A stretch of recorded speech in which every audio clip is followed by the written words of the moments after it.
Good day, Navisworks and Revit enthusiasts out there. Today I want to talk about Navisworks sections and section boxes. This is a training session I was asked to start at my day job just to get some people familiar with how Navisworks sections and section boxes work. Unfortunately, they're not like Revit, but they are manageable. Before we start, please don't forget to hit that like button and subscribe so you can be first to hear about new videos coming from Valor VDC. So without much further ado, let's go ahead and jump in. There we go. So everyone should be able to see my screen. Yeah, I just wanted to kind of get this meeting together for everyone to understand a bit of sectioning inside of Navis. The other day, Ted had asked me if I could break out the model, because one of the problems he has on glue is finding a certain level, and then you get lost inside the model and you can't look around. And so a lot of times, so what I'll do is I'll break out the model and I'll put them in save viewpoints so that I can isolate just the lower level and you can see the bottom. And I go to the first floor, second floor, the attic level. This is old minor. So what this allows you to do is more easily get through the building. And if you want to see the whole model, then you can turn off sectioning. Normally with sectioning, what we do is we'll come in here, we'll just go to viewpoint, and we'll enable sectioning, and then we kind of know about the section planes, where you can come in here, turn on hold on a minute. Top. Oh. Why isn't this thing coming on here?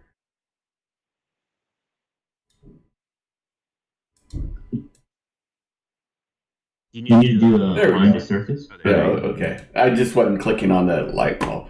But normally what we'll do is we'll come in here, we'll just turn on the section that we want to see if we want to cut the right, left, whatever. And then get in here and then hit the move button. And then we can draw the building up. If we want to go from the right side, which isn't going to do very much because it's going to get it skewed, then we can cut the building through the side. And then sometimes, I don't usually do this, but what I'll do is I'll try to activate two planes and then work around, but that just doesn't work. And that's when the box comes into play. But before we talk about the box, I don't know how many people actually use this tool, the rotate tool. So you can click on the rotate tool and you can see the gizmo changed from move, which is square, where you can just grab the squares. But with the rotate tool, you can click on it and you can grab these, and then you can rotate around. And then you can go back to move. And then you can cut and slice, so you're not coming out at odd angles. And if you ever lose your gizmo, say you moved over here, you can't find your gizmo, just turn it off, turn it on, turn it off, and then turn it back on, and usually it will reappear in the screen somewhere. And that usually works, but most people just use the top view, and that's usually what we do for that. That's like the easiest thing, and like I said, much like the top view, if you're over here and you can't find your gizmo, you can always turn it on and off, and then a lot of times it will kind of remotely appear. You just have to click the on-off button a few times and move around, and it comes into play. So that's kind of cool, doing these cuts and being able to control what side you want to look at, be it the left side or the right side. But something we normally don't use often is the box. And what this box is it creates a section box much like Revit. And usually it's very big. So let me go ahead and zero out these transforms.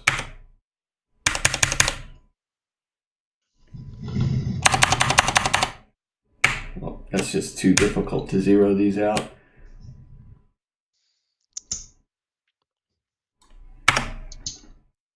So, but usually it's too big and you don't get the entire building. So I'm going to move over to a different model here because I've already sectioned this building out, old miner. And I didn't mean to do that. And we're going to bring in makerspace. Nice little solar panels and everything. And I'm going to go back to viewpoint and I'm going to open up sectioning again. Before we move on, does anyone have any questions about just the planes? Being able to choose which plane you want to see, multiple planes, and how to use the section plane. Chris, are the planes preset in the model? Usually when you first open up the building, they'll be, it's usually just like sitting somewhere because with Navis, the very first folder you bring in establishes all the coordinates. And when you export from Revit, if I'm not mistaken, it creates a viewpoint, and that's where everything is based off of. So to answer your question, no, it's really not set in the model, but it kind of is. But when you open up the model each time, it's not going to come in at the same spot. Most of the time, when you hit the save button, it will remember where the plane was in the last time. Okay. But it's always like a good search. I mean, because you'll be over here, you might be on the first floor. If I can move down here. And you're trying to figure out where the hell your reference is, and you're looking around. And you got to do like some small movements. In buildings like this that are only 2 and 3 floors, it's easy, but at Mather, I struggled with it because what Whiting Turner did was they had the entire building showing and then one floor with everyone's stuff. And it's hard to find that one floor and section it out. So, I'll turn this on here. So I'm going to go ahead all the way up here and I'm going to section it out. So since no one else has any questions on planes, because planes are kind of easy to deal with, the box is a little different. So the box is much like the Revit section box, where you can isolate just one little area. And so with the box, you not only get move and rotate like you do with the planes, you also get fit and you get scale. So with fit, it kind of takes your cut. It just like extends the box one way or the other, but it doesn't make a very, it doesn't like create it where it fits the whole model inside the box. Does it just do it randomly, the fit, or does it like go to an assigned? It's more of a random thing, because if I were to click it now, it does that. Yeah. I click it again, it does that. And it just kind of moves around. You can see. So it doesn't. There's no rhyme or reason to it. So yeah, that's kind of how I feel about it. I very rarely will click that button. I very rarely use the box. It wasn't until Ted called me up yesterday and he's like, yeah, I need to see the lower level, the first floor, the second floor, the third floor. And I'm like, oh my God, I got to break this all out in different models. I got to have one export for the first floor, one export for the second floor, slice and dice. And all of a sudden I have, like for a building that's only 2 floors high, I have 30 freaking views I got to maintain. And not only that, I also have, and now instead of having like one model that everyone can go to, I'm going to have, 3 or 4. So for these small buildings, you really don't need multiple models because they're small and you can move through them quite quickly. So what I did was I went on YouTube and I started looking around, and I remembered a box, but I was never very good at controlling it. So I went to a box view and I started playing with it, and I figured out with the scale, I can drag it up and down, and then now all of a sudden, it's cutting the building from top to bottom. If I go over here, it'll cut it from. I grabbed the triangle there. If I go here, it drags it from side to side. And you can see how it extends out further past the building, but if you use the move button, you can click on this, and now you can move your box to be somewhat centered.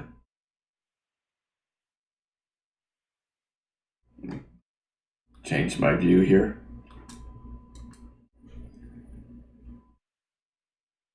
And then I can go back to scale. I can grab this red arrow here,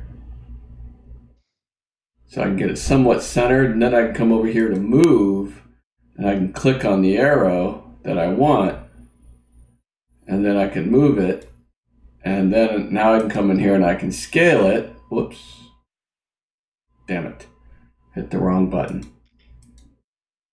So now I can come in here and I can hit scale, not fit, and the arrow turns yellow, and now I just have just the building itself. So I have the entire building here. Chris, is this what you used on the old miner to make the 3 levels? Yes. Feature, is that what you used? Okay. Yes. I gotta scale this down a little bit so that I can get the rest of the underground here. So now I got the whole thing, and then once I get the whole thing, I'll come over here to the save viewpoints, and I'll just save a viewpoint, and I'll call it total building. Now we have just a total building. So this doesn't have all the other crap that might come in with the architectural or the structurals and everything else that we haven't filtered out. Now what I'll do is I'll just come in here and I'll start cutting this thing up. I'm going to hide one wall. Well, maybe hide another part of that wall somehow so I can see where the floors are. And now all I'm going to do is I'm going to come in here and I'm going to do the ground first. So let's go back to sectioning and move. I'm going to get this somewhat about in the center where I want it to be.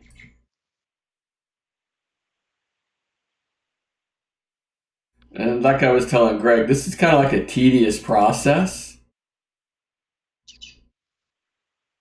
But kind of once you get it done, then it's done.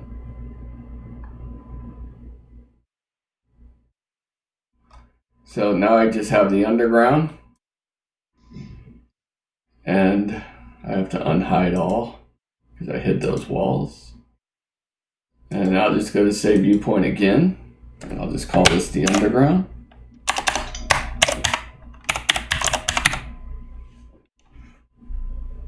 I guess I need a D and an E and an R in there somewhere. And yeah, and now I go up here and I just go back and I go to move. And you can go ahead and find the next floor up somehow. Unfortunately, I gotta hide that wall again. And then you can just scale it back up. And obviously that's not gonna work out very well. So that didn't work the way I wanted it to. Drag this up some more, go back to scale, start shrinking it again, move it up a little bit more, and then go back to scale.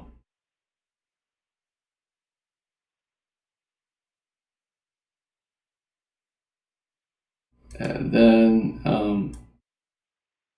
it's a bit of a tedious process, but once you get it down, now we got the first floor. So instead of having everybody watch me do all the entire building. First floor. And so that's pretty much the section box in a nutshell. I forgot to unhide the wall there. So I'll go to first floor and update. That's pretty much just the section box and sectioning on a thing, but I always get people with questions, and I don't know how to section it. I just kind of roll through it where I can and do what I need to do and struggle with it. But that's one way that you can just scope out the whole building and only have one small area that you're looking for. The other thing is with BIM 360 Glue, for those of you who have iPads and look at it, you can create viewpoints now, shared viewpoints, and they'll be based off of these viewpoints. So you just click new, and then you just add a name, and I'll call it first floor. And then when you go to your iPad, it will appear as the first floor. So it'll take this section, and then when you save this model back to Glue, whoever is in the field or whoever views the models on iPads, they can go in there and they can just click on these sections and be able to easily navigate through the building. A lot of times I like to keep the floors in, and then I'll just go through and I'll hide them, because then I know exactly where the floor is when I first look at the building. But that's easy. Like I said, this was going to be a quick little meeting, but I wanted to do it at the house where I can record it so that everyone can see kind of what's going on with this. But it just makes it a little easier to walk through the models, and you'll be able to click on these viewpoints up here and be able to move, because I think we're going to have the same situation at Arlington too. Does anyone have any questions about these boxes, scope boxes, sectioning, planes, whatever else? So if you need to do viewpoints on each floor, you just put the viewpoints on the right side and then drag them into each floor? Mm-hmm. Yeah. Okay. Yeah, you just set up the one you want. You just save the viewpoint and title it, and it's right there. As long as someone doesn't delete it, then it's great. Okay. If someone deletes it. Normally, you could create a folder, probably. You create a folder and you call it like the JJM views or something. And then you can... Yeah, and then you drag that folder under each appropriate floor. Yeah, so you can drag each floor into it so that because when you export from Revit, a lot of times you're going to pick up erroneous views that we normally don't use, 3D views, other views. I haven't quite figured out the rhyme or reason how Revit knows what views to export and how to turn them off. I haven't gotten that deep into it. Mostly I just don't concern myself with it. I just delete them. But, yeah. So, I delete everything that comes in with whatever one the GC does. Yeah. So, but once you get these, and once I save it to Glue, it'll push it across everybody who opens up the model now. They'll have all these views, and they'll be able to look at the model and cut sections instead of having to navigate the full model. And if you want to go back to the full model, all you got to do is just turn off your sectioning box, and you're right back to the full model.